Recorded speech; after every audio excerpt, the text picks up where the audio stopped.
तो घटना के बाद लोगों का आक्रोश जायज नजर आता है। जिस तरह से लापरवाही बरती गई है, लेकिन ये तमाम सवाल हैं और जांच का विषय है।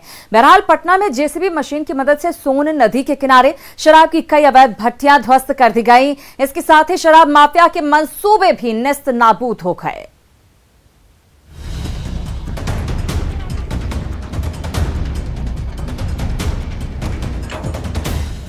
जेसीबी का विशालकाय पंजा मशीनी अंदाज में घूम रहा है और ड्रम में भरी सैकड़ों लीटर देसी शराब मिट्टी में बह रही है।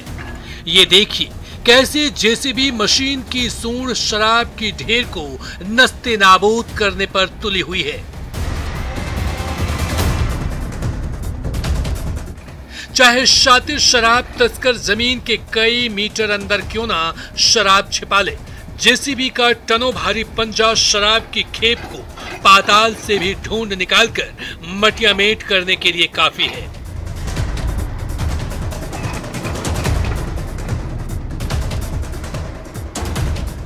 ये नजारा है बेहटा थाना क्षेत्र में पड़ने वाले सोन नदी के इलाके का, जहां शराब तस्करों के ठिकाने पर मद्य निषेध विभाग की टीम ने छापेमारी की तो काफी खोजबीन के बाद झाड़ियों के बीच जमीन के अंदर छिपाई गई शराब की खेप मिली।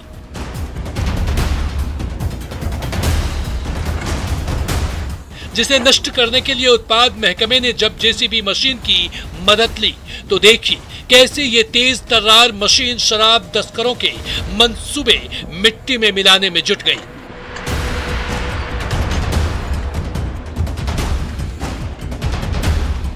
सोन नदी के किनारे एक एक इंच को खंगाला गया तो जमीन के अंदर छिपाए गए एक के बाद एक कई ड्रम मिलते चले गए।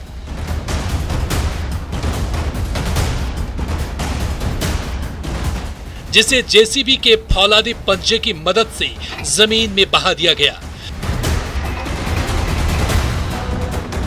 दरअसल रिहायशी इलाके से काफी दूर सोन नदी का यह किनारा पिछले काफी दिनों से शराब तस्करों के लिए स्वर्ग बना हुआ था, जहां दिन रात सैकड़ों लीटर देशी शराब तैयार होती रहती थी। उत्पाद महकमे को जब इस ठिकाने की खबर मिली तो फौरन रेड डाली गई और जेसीबी मशीन ने रही सही कसर पूरी कर दी। संजय कुमार, न्यूज़ 18, पटना। इधर बिहार में कानून व्यवस्था को लेकर मौजूदा सरकार की तरफ से तमाम दावे किए जाते रहे हैं। अपराध नियंत्रण को लेकर पुलिस की ओर से कई कदम भी उठाए जा रहे हैं। पिछले दिनों मुठभेड़ में सीआरपीएफ और बिहार एसटीएफ ने अलग अलग घटनाओं में 4 नक्सलियों और 2 कुख्यात अपराधियों को मार गिराया।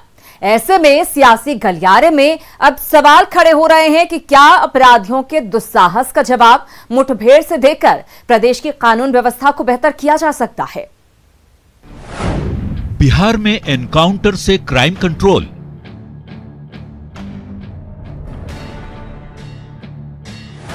अपराध नियंत्रण का यही बेहतर तरीका।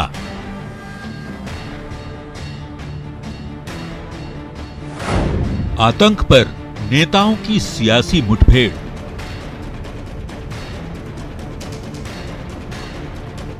बिहार विधानसभा के मौजूदा सत्र में राज्य में अपराध नियंत्रण के लिए अपराधियों के खिलाफ उत्तर प्रदेश सरकार के योगी मॉडल को अपनाने को लेकर सत्ता पक्ष के कई सदस्यों ने अपनी राय जाहिर की थी और इसे सटीक फॉर्मूला बताया था।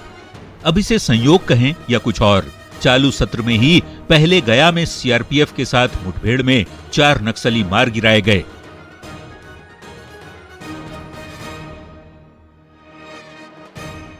जबकि भागलपुर में अपराधियों के साथ मुठभेड़ के बाद पुलिस ने 2 कुख्यात अपराधियों को मार गिराया, साथ ही बड़ी मात्रा में हथियार भी जब्त किए।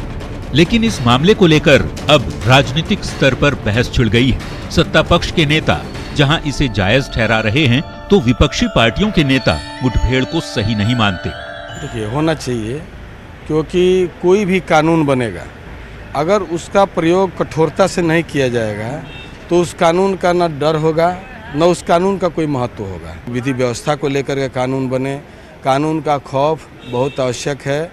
जिस दिन कानून का खौफ निकल जाएगा जनता बेलगाम हो जाएगी और कोई सिस्टम चलने वाला नहीं है, इसलिए ज़रूरी है। बिल्कुल बिल्कुल, जो भी अपराधी है उसको घर में घुस करके उसको गाड़ी पलटा दिया जाए। यूपी में जिस तरह इनकाउंटर होता है उस तरह होना चाहिए।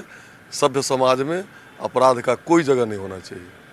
मतलब सही मानते हैं? हाँ, निश्चित रूप से इनकाउंटर होना चाहिए अपराधियों का, तभी ये मनोबल, अभी जो थोड़ा अपराध बढ़ा है उसका ग्राफ सीधे नीचे चला जाएगा। सियासत से अलग पूर्व पुलिस अधिकारियों की माने तो अपराधी यदि दुस्साहस का परिचय देते हैं और पुलिस पर हमला करते हैं, तब उनके खिलाफ सही तरीके से किया गया एनकाउंटर बेहतर उपाय है, बशर्ते नियमों का दुरुपयोग ना हो। तो जो टेक्निक आप अप्लाई कीजिए वो हर फॉर्म ऑफ क्राइम पर इक्वली लागू हो तो उसका इम्पैक्ट व्यापक तौर पर होता है। अदरवाइज वो एक पर्टिकुलर टाइप ऑफ क्राइम पर ही उसका इम्पैक्ट हो पाता है। इस तरीके से अगर इनकाउंटर होता है तो लगता है कि अपराधियों में खौफ की स्थिति कायम हो सकती है। अगर जेन्युइन होगा तो डेफिनेटली होगा, और अगर फेक हो गया तो काउंटर प्रोडक्टिव हो जाता है।